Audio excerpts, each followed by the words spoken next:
You are watching TV Next. Movie വന്നതിന് ശേഷമാണ് നമ്മുടെ കേരളത്തിൽ തന്നെ ഒരു ബ്രാൻഡിങ് എന്നൊരു സാധനം ഏകദേശം നേരത്തെ ചെയ്യുന്നുണ്ടായിരുന്നു, എന്നാലും ഓപ്പണായിട്ട് വന്നത്. താങ്കൾ തന്നെ ഇപ്പോൾ ഒരു വേൾഡ് റെക്കോർഡിന് ഉടമ ആയിരിക്കുകയാണ്. ഈ ഒരു പ്രൗഡ് മൊമെന്റ് എങ്ങനെ ഫീൽ ചെയ്യുന്നു? ആക്ച്വലി നമ്മളൊരു സോഷ്യൽ മീഡിയയിൽ നമ്മുടെ ഒരു ഇഷ്ടത്തിൻ്റെ ഭാഗമായിട്ട് ചെയ്തുകൊണ്ടിരുന്ന വീഡിയോസാണ്. പിന്നെ അത് ആൾക്കാർ പ്രൊമോഷന് വേണ്ടി വിളിക്കാൻ തുടങ്ങി, പിന്നെ ഇനോഗ്രേഷന് വിളിക്കാൻ തുടങ്ങി. അങ്ങനെയാണ് 1000+ ഇനോഗ്രേഷൻസ് ആയത്, ഒരു വേൾഡ് റെക്കോർഡായി മാറിയത്. പിന്നെ അതുപോലെ അതിനോടൊപ്പം തന്നെയാണ് നമുക്ക് ഈ ഒരു brand promotions, collabs, associations, collaborations വരുന്നത്. ഓരോ ബ്രാൻഡുകൾ നമ്മൾ വിശ്വസിച്ച് ഏൽപ്പിക്കുന്ന ഒരു സാധനം. അപ്പം ഒരു ബ്രാൻഡ് ചെയ്യുമ്പോൾ വീണ്ടും വേറൊരു ബ്രാൻഡ് അങ്ങനെ. ഇപ്പം ഞാൻ ചെയ്യുന്നൊരു കാര്യം എന്ന് പറഞ്ഞാൽ ഒരേ ശ്രേണിയിലുള്ള ഒരുപാട് ബ്രാൻഡുകൾ ചെയ്യാതിരിക്കാൻ ശ്രമിക്കാറുണ്ട്. കാരണം ഇപ്പോൾ താങ്കളൊരു ബ്രാൻഡ് ചെയ്യുന്ന ഒരാളാണ്, അപ്പോൾ അതൊരു പെർഫ്യൂമാണെന്ന് വെച്ചാൽ അപ്പോൾ പെർഫ്യൂം മേഖലയിൽ പിന്നെ വേറെ ഒരു ക്ലയൻറ്റിനെ ഞാൻ എടുക്കാതിരിക്കാൻ ശ്രമിക്കും. അല്ല, മൊത്തത്തിൽ തന്നെ അങ്ങനെ ചെയ്യുള്ളൂ. കാരണം അത് നോക്കിയിട്ടാണ് ചെയ്യുന്നത്. കാരണം അതുകൊണ്ട് പിന്നെ താങ്കൾക്കും ഗുണമില്ലാതാവും, അവർക്കും ഗുണമില്ലാതാവും. ഇപ്പോൾ റെസ്റ്റോറൻറ്റ് തന്നെ ആണെങ്കിൽ കൂടി ഞാനിപ്പോൾ ഒരു വിഴിഞ്ഞത്ത് പോയി ഒരു സീ ഫുഡ് റെസ്റ്റോറൻറ്റ് പ്രൊമോട്ട് ചെയ്ത് കഴിഞ്ഞാൽ പിന്നെ ആ ഒരു ഏരിയയിൽ കുറേ നാളത്തേക്ക് വേറൊരു അങ്ങനെയൊക്കെ നോക്കിയാണ് ചെയ്യുന്നത്. കാരണം ഒരു ക്ലയൻറ്റിന് ഗുണമുണ്ടാകുന്ന രീതിയിൽ ആണ് സാധനം ചെയ്തത്. ഒരു ലാലേട്ടൻ ഫാനാണ് അല്ലേ? ഒരുപാട് സിനിമകളിൽ ആക്ട് ചെയ്തിട്ടുണ്ട്.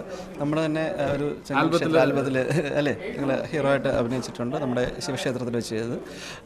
ഇനി ഒരു ആഗ്രഹം എന്ന് പറയുന്നത് നമ്മൾ ഈ പറയുന്നത് എനിക്കൊരു ഒരു ബ്രാൻഡിങ് ഒരു ജേർണി ചെയ്യണമെന്നൊരാഗ്രഹം. കാരണം ഇപ്പോൾ ഒരുപാട് ആൾക്കാരുണ്ട്, ഒരുപാട് എന്താ പറയുക കഷ്ടപ്പെടുന്ന, മീൻസ് സാധാരണക്കാർക്ക് ബ്രാൻഡ് ചെയ്യാൻ അവരുടെ പ്രോഡക്റ്റ് നല്ലതായിരിക്കും, പക്ഷേ അവരെ ബ്രാൻഡ് ചെയ്യാൻ അവർക്ക് അറിയില്ല എന്നുള്ള അങ്ങനത്തെ ഒരു സാധനമുണ്ട്. അപ്പോൾ അതിന് വേണ്ടിയിട്ട് നമ്മളൊരു ബ്രാൻഡ് സബ്മിറ്റ് നടത്താനായിട്ടുള്ളൊരു, കാരണം ഒരുപാട് സ്ട്രഗിൾ ചെയ്യുന്ന നല്ല ബ്രാൻഡ്സ് ഉണ്ട്. അപ്പോൾ അവരെ സപ്പോർട്ട് ചെയ്യാനായിട്ടുള്ള ഒരു സാധനം, അത് ഫ്രീ ഓഫ് കോസ്റ്റ്.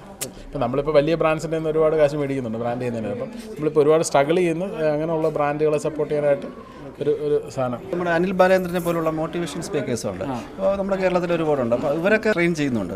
അപ്പോൾ താങ്കൾക്ക് കിട്ടിയ ഒരു അറിവിൽ നിന്ന് നമുക്ക് എന്തെങ്കിലും ആൾക്കാരെ പഠിപ്പിക്കാൻ, അതായത് സോഹൻ റോയിക്ക് മോട്ടിവേഷൻ സ്പീക്കിംഗ് ചെയ്യാൻ പറ്റും. കാരണം സോഹൻ റോയി സക്സസ് ആയി കാണിച്ചു കൊടുത്ത ഒരാളാണ്. ഇത് ഏതെങ്കിലുമൊക്കെ പുസ്തകത്തിൽ നിന്ന് കുറേ സാധനങ്ങൾ കോപ്പി അടിച്ചിട്ട് അതിനെ ഇനി പുള്ളി അൽബാന്ദ്രനെ ഞാൻ പേഴ്സണലി ഇഷ്ടപ്പെടുന്ന ഒരാളാണ്. അത് ഞാൻ പുള്ളിയല്ല പറഞ്ഞത്. ഞാൻ പറയുന്നത് വെച്ചാൽ കുറേ പേരുണ്ട് ഈ രാവിലെ ആകുമ്പോൾ ഫേസ്ബുക്കിൽ തുറന്ന് വെച്ച് കുറേ ഗൂഗിൾ ചെയ്ത് കണ്ടുപിടിച്ചിട്ട് ചുമ്മാ അവരെ ലൈഫിൽ താങ്കൾ സക്സസ് ആണോ അല്ലെങ്കിൽ അങ്ങനെ നോക്കുമ്പോൾ അവർ ഈ ഉപദേശങ്ങൾ തേടി പോകുന്ന വേറെ ആൾക്കാരാണ്. എനിക്ക് വളരെ സർപ്രൈസിംഗ് ആയിട്ട് തോന്നിയൊരു സംഭവമാണത്. എനിക്ക് സത്യം പറഞ്ഞ മോട്ടിവേഷൻ നമ്മുടെ ലൈഫാണ് മോട്ടിവേഷനാക്കി കാണിച്ചു കൊടുക്കേണ്ടത്. അതാണ് വല്ലവരും എഴുതി വെച്ചിരിക്കുന്നതിനെ വായിച്ച് പറയുന്നതിനേക്കാളും നമ്മുടെ ലൈഫ് നമ്മൾ പ്രൂവ് ചെയ്ത് കാണിച്ചു കൊടുക്കുക, നമുക്കിത് മോട്ടിവേഷൻ ആവാൻ പറ്റുമോ. അതാണ് എൻ്റെ ഒരു പോളിസി. അതാണ് മോട്ടിവേഷനായിട്ട് എനിക്ക് ഒന്നും പറയാനില്ല എന്ന് പറയുന്നത്. വലിയൊരു വേൾഡ് റെക്കോർഡ് കിട്ടി, ഇനിയും പല റെക്കോർഡുകളുണ്ട്, അതെല്ലാം എത്തിപ്പെടട്ടെ എന്ന് ആശംസിക്കുന്നു. Thank you very much. ഈ ചാനൽ സബ്സ്ക്രൈബ് ചെയ്യാൻ റെഡ് ബട്ടൺ ക്ലിക്ക് ചെയ്യുക.